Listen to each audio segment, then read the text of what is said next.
বিসমিল্লাহির রহমানির রহিম। প্রিয় শিক্ষার্থী, এখন তোমরা ঘরে বসেই আমাদের ভালো ভালো শিক্ষকদের ভিডিও পাবা, সুন্দর করে দেখবা, আর এখান থেকে তোমাদের শিখতে হবে। ইনশাল্লাহ আমাদের এই ভিডিওগুলো দেখলে তোমরা অনেক ভালো প্রস্তুতি নিতে পারবা, যে তোমাদের ভালো পরীক্ষাগুলোতে ভালো রেজাল্ট হবে ইনশাল্লাহ। তো চলো, আজকে আমরা সূচক 4.1 এর আগের যে ভিডিওগুলো আমরা দিয়েছিলাম 14 পর্যন্ত শেষ করেছিলাম, আজকে 15 থেকে 22 পর্যন্ত তোমাদের সাথে আমি আলোচনা করব। আমি প্রথমে 15 নম্বর অঙ্কটি দিয়েছি। এখানে প্রমাণ করতে বলেছে, এই প্রশ্নটা দেওয়া ছিল। এটি সমান অন প্রমাণ করতে হবে। তাহলে আমি তোমাদের আমরা সমাধানটা দেখাচ্ছি। প্রথমে কি, বাম পক্ষ, এই যে অনের এই পাশে যেটুকু আছে এটুকু লিখবা। তোমরা ইচ্ছে করে লেফট হ্যান্ড সাইডে লিখতে পারো, লেফট হ্যান্ড সাইড লিখলেও কোনো অসুবিধা নেই। তবে তুমি লেফট হ্যান্ড সাইডও তোমরা লিখতে পারো, লেফট হ্যান্ড সাইডে লিখতে পারো, আবার ইও লিখতে পারো, বাম পক্ষ লিখতে পারো। তাহলে বাম পক্ষ আমরা প্রথম লিখেছি। তারপর দেখো, এই যে উপরে নিচে একই বেজ আছে, এক্স এর পাওয়ার পি, নিচে আছে এক্স এর পাওয়ার কিউ। তাহলে আমরা একটি মাত্র এক্স লিখে পি মাইনাস কিউ, কারণ হচ্ছে তোমাদের একটা সূত্র লেখা ছিল, এ টু দি পাওয়ার এক্স উপরে যদি হয়, নিচে যদি এক্স টু দি পাওয়ার এ হয় উপরে, নিচে যদি x to the power b হয়, তাহলে একটি মাত্র এক্স লিখে আমরা এ মাইনাস বি লিখেছি, তাই না? ঠিক সেরকম ভাবে এখানে ওই সূত্রটাই আমরা এখানে ইউজ করেছি। এক্স এর পাওয়ার পি মাইনাস কিউ, আর এই যে উপরে যেটা আছে এটা থেকে গেল। ঠিক একই ভাবে একটা বুঝলে কিন্তু বাকিগুলো কিন্তু সব বোঝা যাচ্ছে, একটা বুঝলে কিন্তু বাকিগুলো তোমরা সব বুঝতে পারবা, তাই না?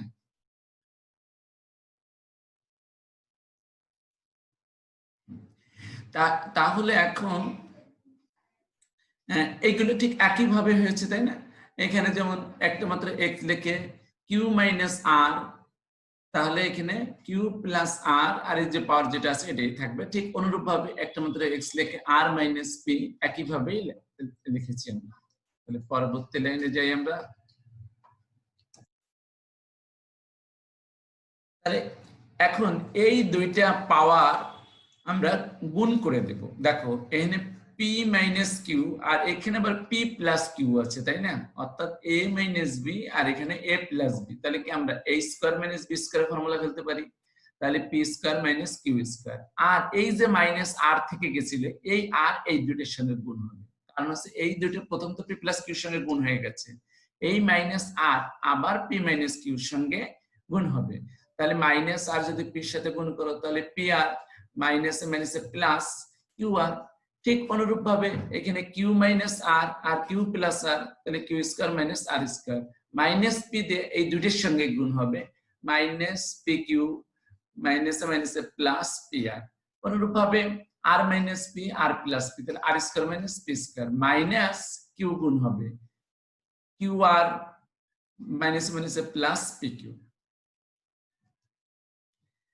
তারপর কি হচ্ছে, একটি মাত্র এক্স লিখে এখন আমাদের এখানে এক্স এর পর এটা, এখানে এক্স এর পর এটা, এখানে এক্স এর পর, আমরা জানি গুণ অবস্থায় থাকলে বেস যদি একই হয়, বেস হচ্ছে এখানে এক্স, একটি মাত্র এক্স লিখে বাকি সব পাওয়ার গুলো যোগ করে দেবো। প্রথমে এই পার্টটা লিখছি, প্লাস দিয়ে এই পার্টটুকুন লিখছি, প্লাস দিয়ে এই পার্টটুকুন লিখছি। দেখো এই পি স্কয়ার কাটে, আর স্কয়ার কাটে, কিউ স্কয়ার কাটে, মানে সবগুলোই কেটে যায়। তাহলে সবগুলো যদি কেটে যায়, তাহলে এক্স এর পাওয়ার কি থাকে? এক্স এর পাওয়ার 0 থাকে। 0 সমান সমান 1। তাহলে আমরা জানি কি, কোনো কিছুর পাওয়ার 0, আমরা এর আগে সূত্র যখন দেখেছিলাম তখন আমরা দেখেছিলাম কোনো কিছুর পাওয়ার 0 মানে যেমন এক্স এর পাওয়ার যদি 0 হয়, সেটা যদি 0 না হয়, যদি এক্স সমান 0 না হয়, তাহলে যে পাওয়ারই দেই না কেন সেটা সমান কি হবে? অন হবে। তাহলে সমান ডান পক্ষ। আমাদের কি প্রমাণ করতে বলেছিল? ডান পক্ষ। তাহলে প্রমাণ হয়ে গেল। তোমরা বুঝতে পারছো। পরবর্তীতে 16 নম্বর অঙ্কটা আছে। এই অঙ্কটা প্রায় পরীক্ষাতে আসে, এটা তোমার গুরুত্ব। যদি a two the power x equal to b হয়, b two the power a equal to c হয়, এবং c two the power z equal to a হয়, তবে দেখা যায় x y z equal to 1। তাহলে আমরা প্রথমে সমাধান করতে যাই, c two the power z সমান সমান a, এইটাকে আমরা প্রথম লিখব, c two the power z সমান a। বা আচ্ছা, এখন সি টু দি পাওয়ার এটা দিয়ে শুরু আমরা ইচ্ছে করলে এ টু দি পাওয়ার এক্স সমান বি এটা দিয়ে শুরু করতে পারতাম, কিন্তু এটা দিয়ে আমাদের শুরু করলে আমাদের সুবিধা হয়। C to the power z সমান এ, তাহলে সির মান কি b to the power y, এখানে সির পরিবর্তে b to the power y লিখে দিয়েছি, সির পরিবর্তে b to the power y লিখে দিয়েছি। এখানে ব্র্যাকেটে তোমরা সাইড নোট ইচ্ছা করলে দিতে পারো, যেহেতু b to the power y equal to c. এরপরে দেখো তাহলে এখন আবার বির মান কি, বির মান এ টু দি পাওয়ার এক্স, এইবার বির পরিবর্তে এ টু দি পাওয়ার এক্স লিখছে, আর এই যে ওয়াই জেড উপরে চলে গেছে, আর ডান পাশে এক্স। এখন এই পাওয়ারে পাওয়ারে গুণ হয়ে যাবে এক্স ওয়াই জেড থাকলো। এই এর উপর কিন্তু মনে মনে অন পাওয়ার আছে, তাই না? কোনো যদি পাওয়ার না থাকে তাহলে অন থাকে, তাহলে এখানে অনেক মনে মনে অন পাওয়ার আছে। তাহলে এইখানে বেস কিন্তু দুই পাশে এক হয়ে গেছে, এখানে এ এখানে এ, বেস এক, এখানে আছে এক্স ওয়াই জেড, এখানে মনে মনে অন পাওয়ার আছে। যদি বেস একই হয় আর পাওয়ার বেস যদি এক হয়, তাহলে বেস দুটো বাদ দিয়ে আমরা পাওয়ার গুলো সমান লিখে দিতে। তাহলে এখানে মনে মনে অন আছে, আর এখানে আছে x y z, z equal to 1। এটাই কিন্তু আমাদের দেখাতে বলেছিল, যে তবে দেখা যে x y z equal to 1। একবার দেখলে শুনবে আয়ত্তে এসে যাবে।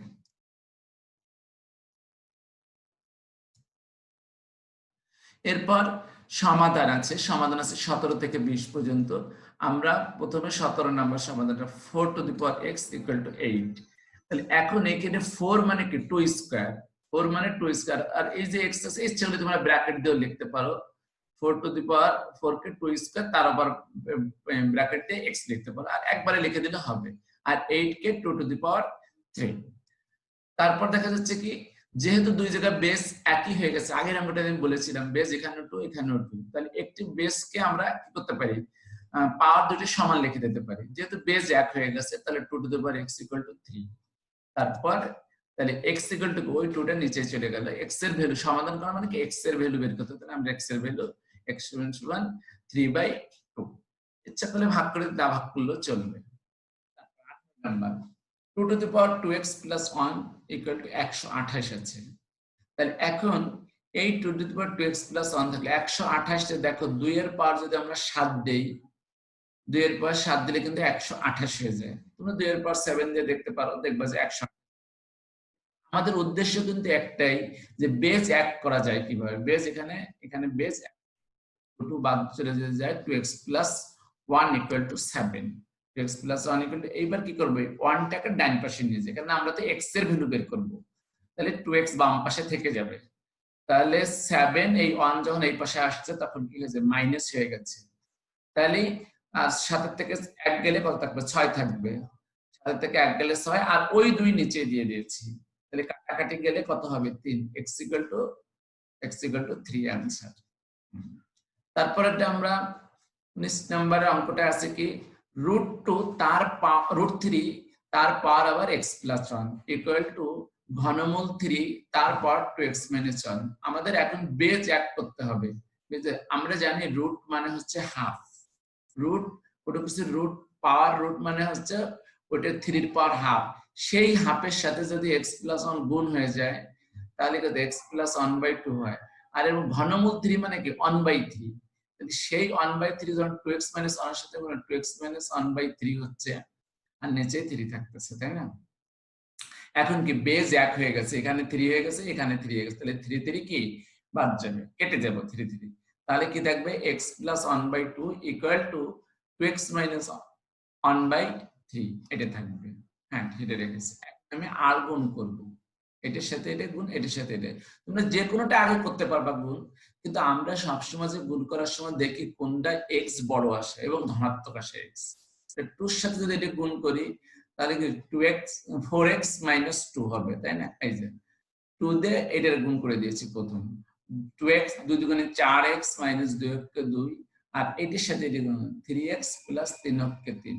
এইবার কি 4x এই পাশে থাকবে, 3x কে এই পাশে নিয়ে আসবো, বাম পাশে নিয়ে আসবো। তাহলে x এর মান যেহেতু আমাদের বের করতে হবে, 4x minus 3x by plus 3 থাকলো, এই 2 এই পাশে গেছে, এই পাশে গেলে কি প্লাস 2 হয়ে গেছে, তাই না? তাহলে 3 আর 2 5 হবে, আর এখানে বিয়োগ করলে কত হবে, x হবে, 4x এর থেকে 3x গেলে x থাকবে, তাহলে x সমান 5। আমরা যেহেতু x এর মান বের করতে বলছিলাম, আমরা এটা হয়ে গেল x এর মান। পরবর্তী অঙ্কটায় আমরা যাই।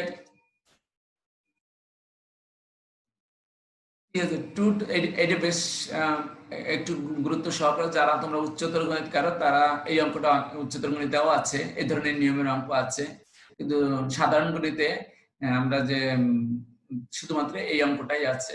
আমরা মাঝে মধ্যে পরীক্ষাতে অঙ্কটাও আসে 2 টু দি পাওয়ার x, আর এইখানে 2 two the power 1 minus x আছে। তাহলে আমরা মাইনাস থাকা মানে কি ভাগ অবস্থায় চলে যাবে। 2 টু দি পাওয়ার 1 থাকবে উপরে, নিচে 2 টু দি পাওয়ার x থাকবে। যদি এখানে যোগ থাকতো তাহলে গুণ অবস্থায় যেত, বিয়োগ থাকলে যায় ভাগ অবস্থায়, যোগ থাকলে হবে গুণ অবস্থায়, সমান 3। এখন এই 2 টু দি পাওয়ার x এখানেও আছে, এখানেও আছে, আমি এটা সমান a ধরেছি। আমরা না ধরেও করতে পারবো, তো ধরে করলে আমাদের জন্য একটু সুবিধা হয়, কারণ 2 two the power x 2 two the power x গুণ করার সময় তোমরা অনেকে বিভ্রান্ত হয়, ভুল করে বসো। সেজন্য আমি 2 টু দি পাওয়ার x সমান a ধরে অঙ্কটা করতে চেষ্টা করছি। তারপর কি, যেহেতু a ধরা হয়েছে, এখন কি এটা লসাগু হবে। লসাগু হচ্ছে a, এর সাথে গুণ করলে a স্কয়ার হয় প্লাস প্লাস 2 2 আর সমান 3। যদি এখানে যেহেতু বন্ধু লসাগু, লসাগু এখন কি এর 3 নিচে মনে মনে 1 আছে, এখন আর গুণ হবে, এটার সাথে এটা গুণ হবে, এটার সাথে গুণ করলে কি হচ্ছে, গুণ করলে হচ্ছে a স্কয়ার প্লাস 2 আর সমান 3a। তোমরা আগে 3a করবে না, কারণ হচ্ছে 3a আমরা স্কয়ারটা, আমরা বড় জিনিসটাকে বাম পাশে রাখার চেষ্টা করি, সেজন্য আমরা এভাবে গুণ করেছি। 3a আবার বাম পাশে নিয়ে নিই, 3a কে বাম পাশে নিলে a স্কয়ার প্লাস 3a ছিল, হয়ে গেল minus 3a plus 2 equal to 0। Square থাকলো মাইনাস 3, এইটাকে middle term break, middle term এমন ভাবে মিডল টার্ম ব্রেক করতে হয় যে গুণ করলে 2, তোমরা অনেকেই পারো এটা সহজ। মিডল টার্ম ব্রেক গুণ করলে হবে 2 আর যোগ করলে হবে 3। যদি তোমরা মনে রাখবা যে লাস্টে যদি যোগ চিহ্ন থাকে মাঝের দুইটার একই চিহ্ন হয়, আর লাস্টে যদি বিয়োগ চিহ্ন থাকে মাঝের চিহ্নটা, এই নতুন চিহ্নটা চেঞ্জ হয়ে যায়। এখানে প্লাস থাকলে এখানে মাইনাস, মাইনাস থাকলে যদি এই যে চিহ্নটা বিয়োগ হয়, আর যদি এখানে যোগ চিহ্ন থাকে দুইটার একই চিহ্ন হবে, এটা মনে রাখবা। তাহলে এখানে minus 2a R minus a যদি দুটো যোগ করি তাহলে 3a হয়ে যায়, আর গুণ করলে 2a স্কয়ারই হয়। এখন কি করতে হবে, এই দুটোতে কমন যাবে, কি কমন যায়, a কমন যায়, দেখো a কমন নিয়েছি, আর এই দুটোতে মাইনাস 1 কমন, a মাইনাস 2।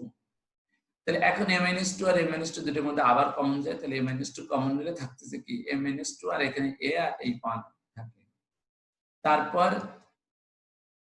তারপর দেখা যায় এই যে দুইটা জিনিসের গুণফল যদি 0 হয়, দুইটা জিনিসের গুণফল, তাহলে এদের যে কোনো একটা অবশ্যই 0 হবে। দুইটা জিনিসের গুণফল যদি a-2 আর a-1, এর মধ্যে একটা না একটা 0 হতেই হবে, না হলে দুটোর গুণফল 0 হবে না কখনো।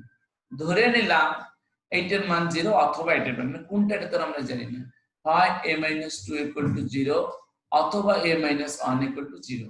a-2 যদি আমরা 0 ধরি তাহলে a = 2, আবার এর মান আমরা, এ তো আমাদের অঙ্কে ছিল না, এ তো আমরা ধরে নিয়েছিলাম, এর মান তাহলে কত হবে, এর সমান আমরা 2x ধরছিলাম, এর পরিবর্তে 2x দেখলাম, আর এইখানে 2 এর পাওয়ার মনে মনে 1 আছে। এর আগেও বলছি বেস যদি এক হয় তাহলে বেস বেস বাদ যায়, তাহলে 2 2 বাদ গেলে x সমান 1 হচ্ছে। অতএব আর এখানে a-1 আমরা বলছিলাম যে হয় এইটা সমান 0 হবে অথবা এটা সমান, কারণ আমরা তো জানি না কোনটা সমান 0 হবে। তাহলে যদি a-1 সমান 0 হয়, তা বা a সমান কত 1, আর ওই পাশে নিলাম। এখন এর মান কি 2x, এই যে এর মান 2x ধরছিলাম, সেই মানটা এখানে বসা দিলাম, 2x সমান 2 টু দি পাওয়ার 0। এখন এখানে 2 টু দি পাওয়ার 1 এর পরিবর্তে 2 টু দি পাওয়ার 0 কেন লিখলাম, আমি তো বারবারই বলতেছি যে আমাদের বেস 1 হতে হবে। এখানে যদি 3 টু দি পাওয়ার x থাকতো তাহলে আমরা 3 পাওয়ার 0 লিখতাম, যদি a two the power x থাকতো তাহলে আমরা a টু দি পাওয়ার 0 লিখতাম। বেস আমাদের 1 করতে হবে, তো বেস আমাদের 1 করা হয়ে গেছে, তাহলে 2 টু ক্যান্সেল, x সমান 0। তাহলে x এর মান 1 হতে পারে, 0 হতে পারে, তো 0 1 সাজিয়ে লিখছি। আশা করি বুঝতে পারবেন। আচ্ছা, এরপর আমাদের 22 নম্বর সৃজনশীলটা। 22 নম্বর সৃজনশীলটা আমাদের x সমান এটা দেওয়া আছে, y সমান এটা দেওয়া আছে, z সমান আছে। ক, x এর মান নির্ণয় করো, এটা নির্ণয় করতে বলা হয়েছে। তা নির্ণয় করতে বললে আমরা সমাধান, এটা আমরা এর আগে আমরা অঙ্কটা করেছি, এর আগে সম্ভবত 4 নম্বরে এই অঙ্কটা কিন্তু করা হয়েছে। তারপর আমরা আবার এখানে করার চেষ্টা করেছি, যারা ওই ভিডিওটা দেখেনি তাদের জন্য। তো প্রথম আমরা এটা তুললাম, তোলার পরে তোমরা যে ভুলটা করো, আমরা বলি যে কোনো কিছুর পাওয়ার যদি ইনভার্স থাকে 1/, হয়ে যায়। তোমরা মনে করো যে বেশিরভাগ স্টুডেন্ট আমরা যখন পরীক্ষার খাতা দেখি, এসএসসি পরীক্ষার খাতা দেখি, বিভিন্ন বোর্ডের খাতা যখন দেখি, তখন তোমরা করো 1/2 এ লেখো, ভাবো কি যে 2 পাওয়ার মানে ইনভার্স, কিন্তু না, শুধুমাত্র এর পাওয়ারটা ইনভার্স। 2 তো কোনো পাওয়ার নেই। 2 যদি পাওয়ার হতো তাহলে ব্র্যাকেট আকারে থেকে ইনভার্স হইতো, তাহলে 2 কিন্তু পাওয়ার না, 2 ইনটু অবস্থায়, 2 ইনটু অবস্থায় এর ইনভার্স 1/a প্লাস, তাহলে 3 এরও এরকম পাওয়ার নেই, 3 ইনটু অবস্থা হবে b এর পাওয়ার মাইনাস, b এর পাওয়ার ইনভার্স যেটা ছিল 1/b হবে। তাহলে পরের লাইনে আমরা কি করতে পারি, এটা 2 বার হয়েছে, তাহলে আমরা এই 2টা এর সাথে গুণ হয়ে যাবে, তাই না? 2টা এর সাথে গুণ হয়ে যাবে, 2 কে 2, আর নিচে হচ্ছে a থাকবে, 3 এই 3 এর সাথে 1 গুণ হয়ে গেলে 3/b। এখন লসাগু হবে, লসাগু কি ab লসাগু, তাই না? লসাগু হচ্ছে ab, ab যদি লসাগু হয় তাহলে b এর সাথে 2 গুণের 2b হচ্ছে, আর এর সাথে এটা গুণ হচ্ছে, তাহলে 3a হচ্ছে। ইনভার্স আছে, আর আমরা জানি ইনভার্স থাকলে কি 1/, যার উপর ইনভার্স থাকবে 1/, হতে হবে, চলে বলেছি আমি। তাহলে উপরে 1 থাকবে, নিচে এই পুরো জিনিসটা নিচে চলে আসছে, নিচে আসছে। এইটা আবার কি উল্টে যাবে, যেহেতু 1/2b প্লাস 3a, এটা উল্টে গেলে ab চলে যাচ্ছে, আমি সাজিয়ে লিখছি 3a প্লাস 2b। আশা করি বুঝতে পারছো।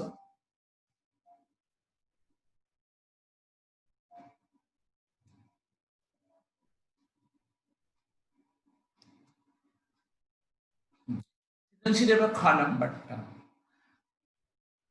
দেখা যে y প্লাস এত সমান সমান 4, তাহলে আমরা প্রথম y সমান সমান, এখন y সমান সমান এটা দেওয়া ছিল, y সমান সমান এটা দেওয়া ছিল, তা আমরা এইটাকে আমরা আগে সমাধান করি, সমাধান করে y এর ভ্যালুটা বের করে নিয়েছি, তারপর বাম পক্ষ লিখবো। আমরা একবারও লিখতে পারতাম, কিন্তু অঙ্কটা বড় হয়ে যায়, এটা সামনে সামনে টানতে হবে বারবার, এই জন্য আমরা এটা করিনি।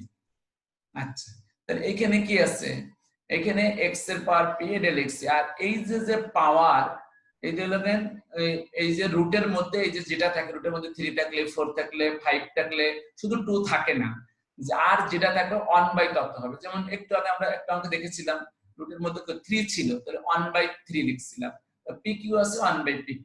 ঠিক একই ভাবে এটাও কি হবে, x এর পাওয়ার উপরে q, নিচে x এর পাওয়ার 1/q হবে। ঠিক এটা একটা পার্ট বুঝলে কিন্তু আমরা বাকি পার্ট গুলো বুঝে ফেলতে পারবো। x এর পাওয়ার r, নিচে x এর পাওয়ার p, 1/rp হবে। তাহলে দেখা যাচ্ছে যে x এর পাওয়ার p মাইনাস q, আর এইখানে কি দুইটার বেস একই হয়ে গেছে, তাই না?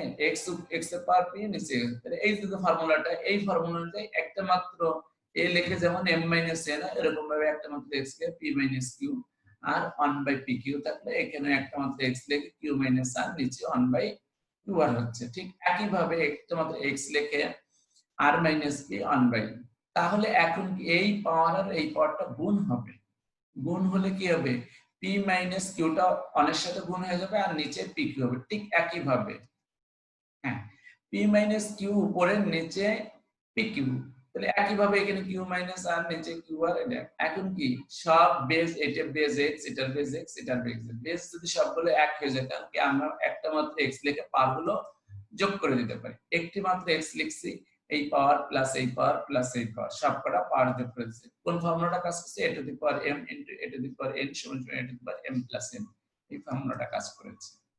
তারপর কি আবার লসাগু, এই তিনটে লসাগু কি, পি একটা নিলে হচ্ছে কিউ একটা pq1, তাহলে এখান থেকে যখন pq বাদ যাবে, pq যখন ভাগ করবো তখন আর গুণ হবে এটার সাথে, p মাইনাস q এর সাথে আর গুণ হবে, তখন q মাইনাস qr বাদ যাবে, তখন p গুণ হবে এটার সাথে, p গুণ হয়েছে, আর বাদ যাবে তখন q গুণ হবে। হ্যাঁ, গুণ, আমরা কি গুণ করে দেবো, r দিয়ে গুণ করে দেবো, p দিয়ে গুণ করে দেবো, আর এটা q দিয়ে গুণ করে দেবো, এই গুণ করে, তাহলে rp minus qr plus pq minus pr plus qr minus, এখন দেখো এই plus minus pq plus pq, rp rp minus rp, এটা এটা সব কেটে যায়, উপরের তিনটে যদি কেটে যায় তাহলে কি জিরো হবে। আগের অঙ্কটা এরকম ভাবে ছিল জিরো, আর নিচে pqr, জিরোকে যদি তুমি কিছু দিয়ে ভাগ করো তাহলে জিরোই হবে, জিরো রে pqr দিয়ে ভাগ করলে x এর পাওয়ার জিরোই থাকে, x এর পাওয়ার জিরো মানে 1, তাহলে আমরা ওয়ার একটা ভ্যালু পেয়ে গেছি। ওয়ার ভ্যালু কত পেয়ে গেছি? 1। এখন আমরা বাম পক্ষ লিখি। বাম পক্ষ ছিল কি ওয়াই প্লাস রুট 4 তার হচ্ছে 81। 81 মানে কি? 81 মানে হচ্ছে 3 এর পাওয়ার 4। 3 এর পাওয়ার যদি 4 দাও তাহলে কত হবে? 81 হবে। আর 81 যদি ক্যালকুলেটর এরকম দাও তাহলে এটা দেখবে যে 3 আসতেছে।